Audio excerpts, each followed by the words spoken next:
Alors, la farandole, c'est une danse traditionnelle en chaîne, qui est une chaîne ouverte, par opposition aux danses traditionnelles qui peuvent être en ronde, comme la sardane. Et en plus d'être une chaîne ouverte, elle a une autre caractéristique, c'est que c'est une chaîne itinérante.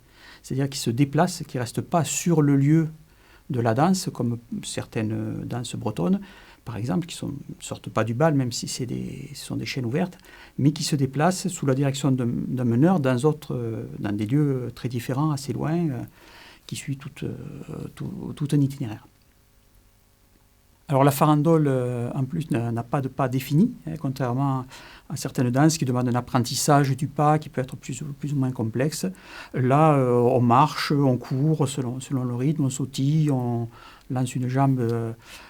Si on est joyeux, il n'y a pas de contrainte chorégraphique de ce côté-là.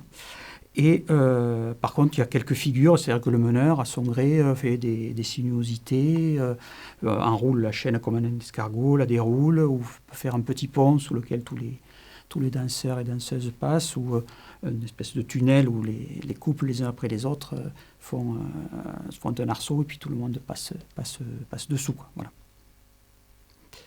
Autre chose, c'est que cette danse donc, se distingue bien aussi des danses en couple, qui sont les danses de bal. À la farandole, les couples se défont ou peuvent aussi se joindre dans une farandole, mais dans un dispositif collectif et qui se déplacent hors du lieu du bal. Donc la danse de bal, c'est une chose, et la farandole, c'en est une autre. Et puis, elle est désignée donc, en Provence et en Languedoc, sous différents noms en occitan, languedocien ou provençal, c'est farandulo, farandoune, ou même branle, en occitan, qui est un terme ancien, qui est testé à l'époque médiévale et qui sert à désigner des danses collectives en chaîne.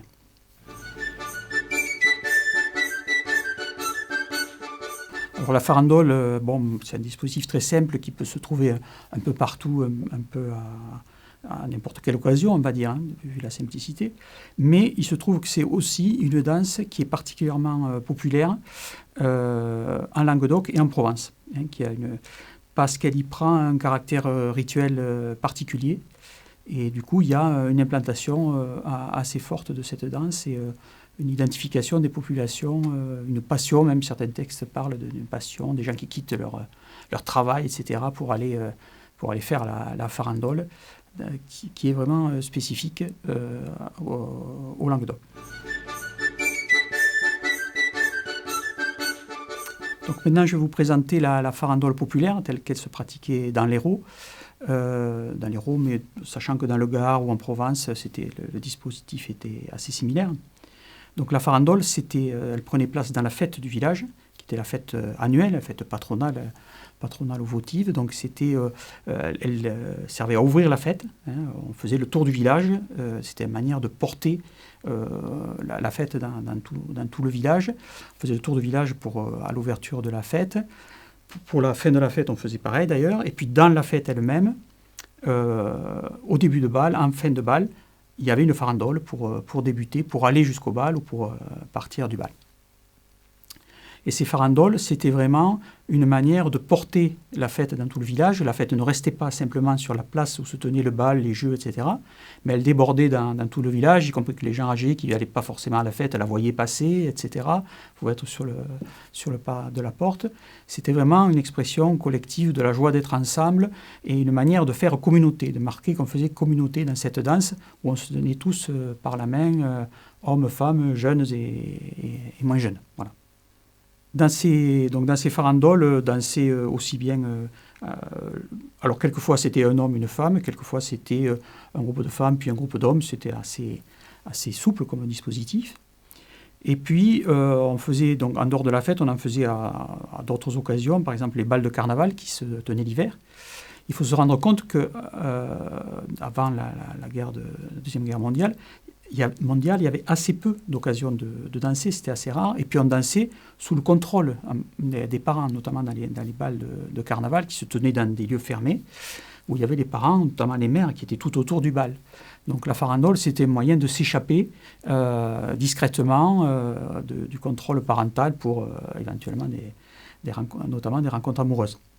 Dans l'Hérault, donc à côté de ces farandoles de fête, il y avait d'autres farandoles particulières, qui étaient des farandoles d'hommes, qu'on pouvait trouver soit dans les pays de la course camarguaise, le pays de Bouvines, là où on faisait un type particulier de farandole très rapide, qu'on appelait en occitan les keitu, qui pouvaient être un peu violentes, où on pouvait être éjecter la farandole en dansant. Donc c'était surtout les hommes qui faisaient ces keitu, ces petites farandoles rapides. Et puis il y avait également, alors une autre occasion importante, c'était les conscrits, c'est-à-dire les jeunes gens qui étaient appelés à faire le service militaire, donc qui fêtaient leur départ pour l'armée.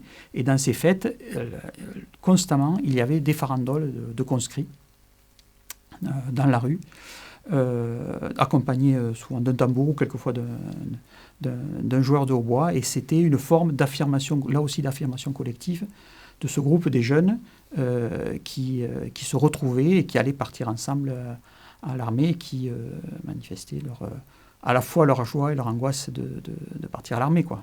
Leur joie de quitter un peu le cocon familial, mais aussi l'inquiétude, quoi, à ce départ.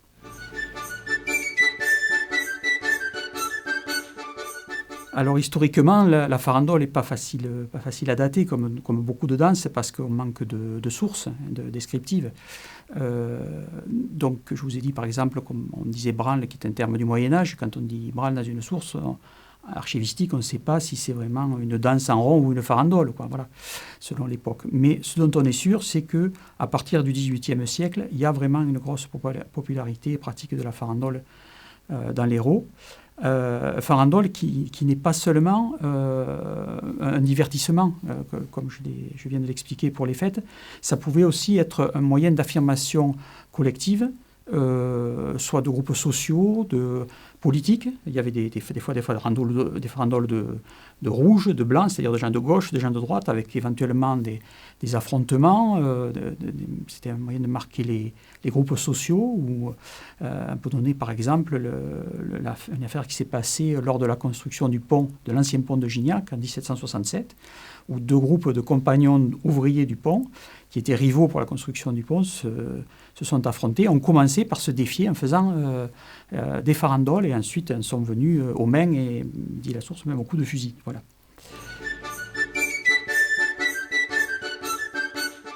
Alors, la farandole, comme c'est une danse qui se déplace, ça suppose d'avoir aussi des musiciens qui sont mobiles, bien sûr, qui suivent, même quelquefois qui suivent de loin, si on les entend pas très bien, il faut quand même qu'ils suivent. Donc traditionnellement, en Languedoc, dans l'Hérault, les farandoles étaient accompagnés de joueurs de hautbois ou de fifres avec leurs joueurs de tambour comme percussion à côté.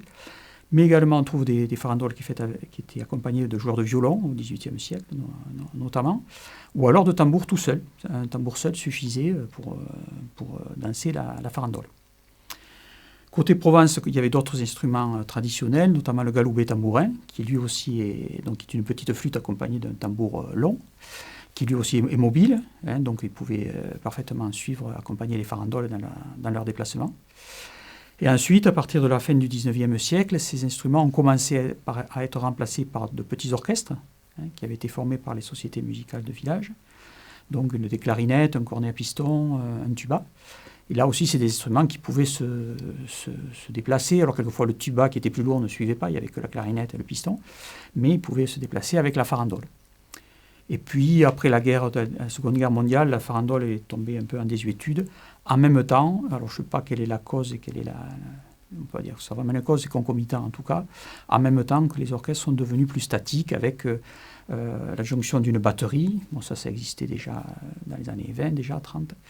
Et puis l'électrification surtout des instruments, l'amplification des instruments qui fait que les orchestres sont devenus statiques. Voilà.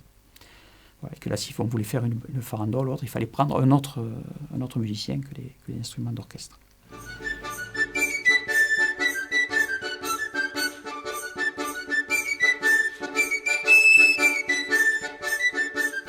Alors, à côté de cette farandole populaire, a existé en Provence, mais pas qu'en Provence, en Languedoc aussi, on va dire dans la Provence et le Languedoc rhodanien, une autre forme de farandole qui est la farandole chorégraphiée.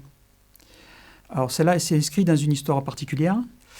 c'est-à-dire qu'à partir de 1870, sont formées des sociétés de danse, sont encouragées la formation de sociétés de danse après la défaite contre l'Empire allemand.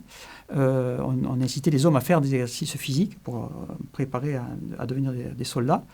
Donc parmi ces exercices, il y avait l'escrime, il y avait la gymnastique, mais il y avait aussi la danse, parce que la danse, en tout cas une certaine forme de danse, faisait partie des exercices physiques que faisaient les soldats depuis très longtemps. Et ils avaient des maîtres à danser dans l'armée, mais ces danses pratiquées à l'armée sont sorties d'usage de l'armée à cette époque-là, mais ont été conservées et encouragées dans une pratique plus populaire. Et donc ils se sont montés des sociétés de danse dans diverses régions en France, et elles ont connu là, dans le Gard et le Bouches-du-Rhône et le Vaucluse, cette zone rhodanienne proche du fleuve Rhône, une popularité particulière, et se sont formées des sociétés de farandoleurs qui pratiquaient cette danse comme un exercice physique, comme il y a eu après des clubs qui s'affrontaient dans des compétitions, dans le cadre des fêtes de village, comme on peut voir des compétitions de foot ou de rugby aujourd'hui ou d'autres sports. Il y avait comme ça ce qu'on appelait des assauts de danse, c'est-à-dire des compétitions de ces danses qui demandaient une certaine forme athlétique, des pas un peu compliqués, qui avaient été transmis au départ par les maîtres à danser militaires. Et puis après, dans les villages eux-mêmes, des maîtres à danser s'étaient formés et avaient formé d'autres gens dans ces sociétés de danseurs de village. Ces farandoleurs, donc de sociétés farandoleurs, avaient une tenue particulière qui, elle aussi, est issue des tenues de sport, on va dire, de l'armée, de gymnastique ou autre, qui est une tenue blanche avec une ceinture rouge. Avec l'avènement du félibrige, c'est-à-dire du mouvement régionaliste mis en place par Frédéric Mistral et les gens qui l'entourent, la farandole va être érigée en un emblème de la Provence. C'est-à-dire que Mistral, se rendant compte de la popularité de cette danse, va en faire un des emblèmes de la Provence tel qu'il l'imagine, la danse provençale par excellence, en puisant aussi bien dans la farandole populaire que dans la farandole chorégraphiée. Et donc, dans les fêtes félibréennes, vont rapidement être intégrées des sociétés de farandoleurs, c'est-à-dire d'hommes qui dansent en blanc avec la taille rouge et qui font ces pas complexes, et des femmes en costume d'Arles, qui est là aussi le costume mis en exergue par Mistral et le félibrige. Et de cette rencontre entre le costume porté par les femmes et les sociétés de farandoleurs, vont naître des groupes folkloriques où les femmes vont intégrer ces sociétés de farandoleurs, ce qui n'a pas été une mince affaire, parce que c'est des sociétés très masculines, donc elles n'ont pas vu au départ d'ailleurs de très bon œil l'arrivée des femmes dans leur société, et donc vont apprendre elles aussi à faire ces pas complexes de la farandole chorégraphiée, et fonder ces groupes folkloriques qu'on voit encore aujourd'hui en Provence, dans diverses fêtes provençales, qui présentent des farandoles chorégraphiées, alternant hommes et femmes, hommes toujours dans cette tenue blanche avec la ceinture rouge, et les femmes en costume d'Arles. C'est un phénomène donc, qui a concerné surtout le sillon rhodanien, côté Gard et côté Bouches-du-Rhône. L'Hérault a été moins concerné par ce phénomène-là, parce qu'on est plus loin de l'épicentre, j'allais dire, du félibrige. Par contre, là aussi, par le biais des courses de taureaux dans lequel s'inscrit ce folklore provençal, on voit se produire, même ou exister quelquefois, quelques groupes folkloriques dans l'Hérault qui pratiquent ce type de danse, ce type de farandole en costume. Voilà.